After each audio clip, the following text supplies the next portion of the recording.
5th মে Monday. আজ আমাদের West কার্বিতে শেষ দিন। সকালটা শুরু হলো একদম জম্পেশ ব্রেকফাস্ট করে, ক্রিস্পি গার্লিক ব্রেড আর গরমা গরম এগ পোচ দিয়ে। পেটও খুশি আর মনও খুশি। তারপর ব্যাগ গুছিয়ে রওনা দিলাম আরেকটা শহর লিভারপুলের উদ্দেশ্যে। So hello friends and family, welcome to another blog of বিলেতে বিরাজ। আজ ফিরে যাচ্ছি বলে স্বভাবতই মনটা একটু খারাপ, তবে বাসে উঠে একটা মন ভালো করা ঘটনা ঘটলো। কাল যে আমাদের ব্রিটিশ বন্ধুর সাথে পরিচয় হলো, আড্ডা হলো, ডিনার খাওয়া হলো, সেই বন্ধু আমাদের জন্য অপেক্ষা করছে বাড়ির বাইরে। সে নিজেই আমাদের ড্রাইভ করে লিভারপুল নিয়ে যাবে বলেছিল, তবে আমরা বারণ করি। তখন সে বলে যে এই বাসটা তার বাড়ির সামনে থেকে যাবে আর আমাদেরকে সে বিদায় জানাবে। আর এত সুন্দর জেস্চার দেখে আমাদের মনটা ভরে গেল। বাসের জানলা থেকে তাকিয়ে দেখি রাসেল হাত নেড়ে নেড়ে আমাদের বিদায় জানাচ্ছে। আর ওই হাত নাড়ানোটা এতটাই আন্তরিক ছিল যে আমাদের সবার মন ছুঁয়ে গেছে। একটা খুব সুন্দর স্মৃতি নিয়ে আজকের জার্নিটা শুরু হলো। আর বিদায়ের মন খারাপটা লিভারপুলে এসে এক নিমেষেই উধাও হয়ে গেল। 40 মিনিটের বাস জার্নি, নতুন শহরে এসে নতুন এনার্জি আর তার সাথে নতুন ভাইব। আজ ব্যাংক হলিডে থাকায় বেশ কিছু জায়গা আজকে তাড়াতাড়ি বন্ধও হয়ে যাবে। তো আমরা প্রথমেই গেলাম এই আপসাইড ডাউন হাউসটা দেখতে। সেদিন এই স্পিনিং হাউসের সামনে কিছু একটা পারফরমেন্স চলছিল। একেবারে প্রপার ফ্রন্ট ভিউটা না পেলেও সাইডের ভিউটাও খারাপ ছিল না। এরপর আমরা আইকনিক লিভারপুল সাইনের দিকে গেলাম। আর এখানে হাই টাইড আর লো টাইডের বিভিন্ন দিনের সময় ধরে লেখা রয়েছে। আর এই জায়গাটা বেশ ফটোজেনিক, তাই জন্য সবাই এখানে এই ফ্রন্টের সাথে ফটো তুলছে। ইংল্যান্ডের প্রতিটা শহরই হয়তো একই রকমভাবে গড়া, কিন্তু প্রত্যেকটা শহরের একটা আলাদা রকমের নিজস্বতা আছে। এরপর আমরা এখানকার বিখ্যাত জায়গা অ্যালবার্ট ডকের দিকে গেলাম। আর যাওয়ার পথেই দারুণ সুন্দর স্যান্ড আর্ট দেখতে পেলাম।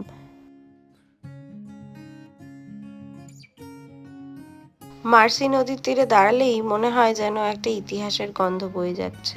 আর পুরনোর সাথে নতুনও পাল্লা দিয়ে সেরমভাবেই দাঁড়িয়ে আছে। এই বিল্ডিংটা বিশেষভাবে আমার নজর কেড়েছে।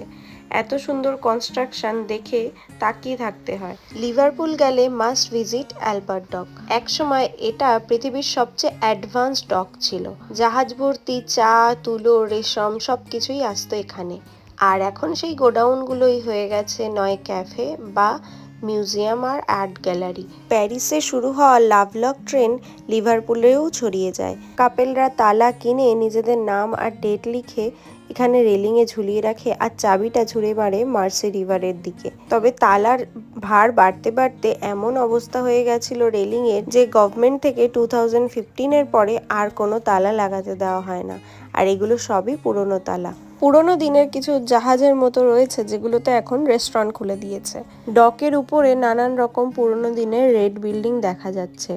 আর এই পুরো ডক জুড়ে রয়েছে নানান রকমের স্কাল্পচার আর মনুমেন্ট।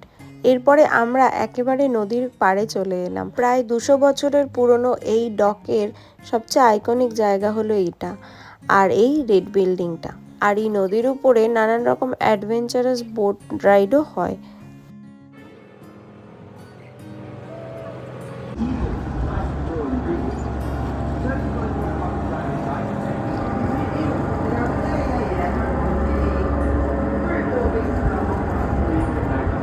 এরপর আমরা অ্যালবার্ট ডকের অন্য দিকগুলোতে এলাম। এই পুরো ডকটাতে অনেক সুন্দর সুন্দর স্কাল্পচার রয়েছে।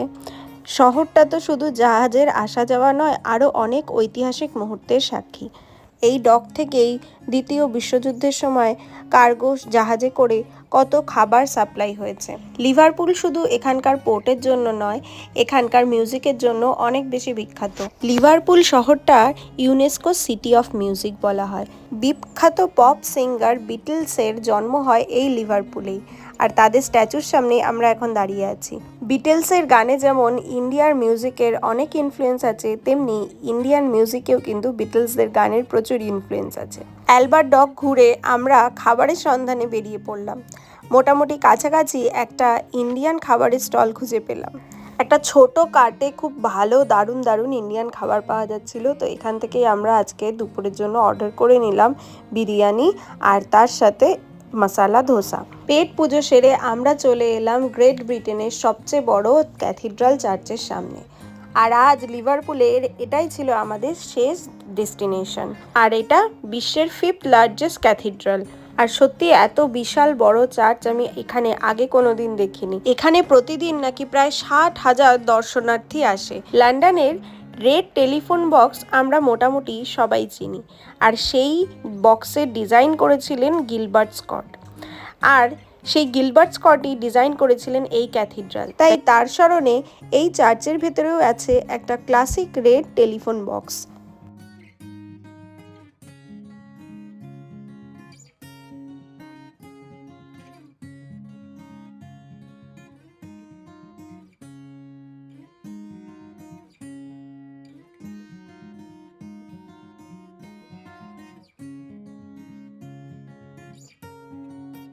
আর ইউকের একমাত্র লিভারপুল শহরেই দুটো ক্যাথিড্রাল রয়েছে, এই লিভারপুল ক্যাথিড্রাল আর একটা মেট্রোপলিটন ক্যাথিড্রালও আছে। আর এটা নিয়ে একটা খুব প্রচলিত কথা আছে, every cathedral is a church but not every church is a cathedral.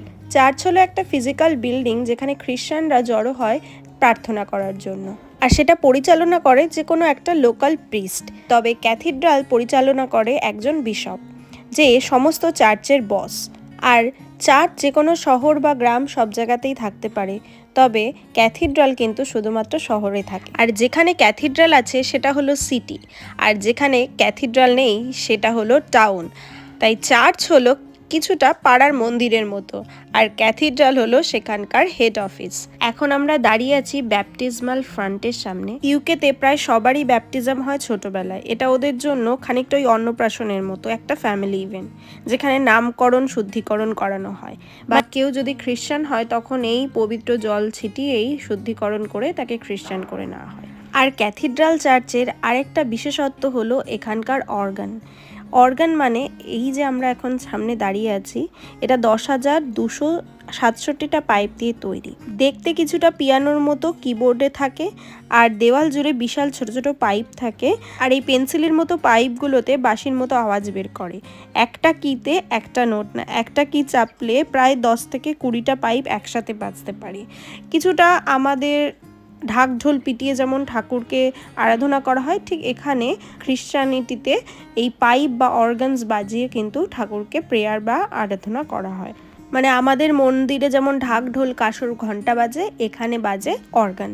এরপরে আমরা এক বিশপের কেপ দেখতে এলাম, একটা পুরনো দিনের কেপ যেটা ভীষণ সুন্দর, আর এর ভেতরে এত সুন্দরভাবে স্টোনগুলোকে তৈরি করা রয়েছে, মুগ্ধ হয়ে গেছি এর এমব্রয়ডারি দেখে। আর অনেকগুলো বাদ্যযন্ত্র বাজানোর এমব্রয়ডারি করা রয়েছে এই কেপটাতে।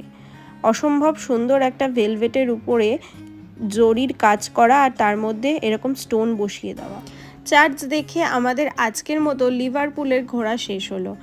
এবার আবার আমাদের পুরনো চেনা শহরে ফেরার পালা। আর এর সাথে আজকের মতো ব্লগটা এখানেই শেষ করছি, দেখা হবে নেক্সট ব্লগে। আজকের ব্লগটি কেমন লাগলো কমেন্টে অবশ্যই জানাবে, আর ভালো লাগলে লাইক করবে। সবাই সুস্থ থাকবে, ভালো থাকবে, সাবধানে থাকবে, আর অনেক আনন্দে থাকবেন। খুব শিগগিরই দেখা হবে আবার একটি নতুন ব্লগে। Stay tune and thanks for watching. Bye bye.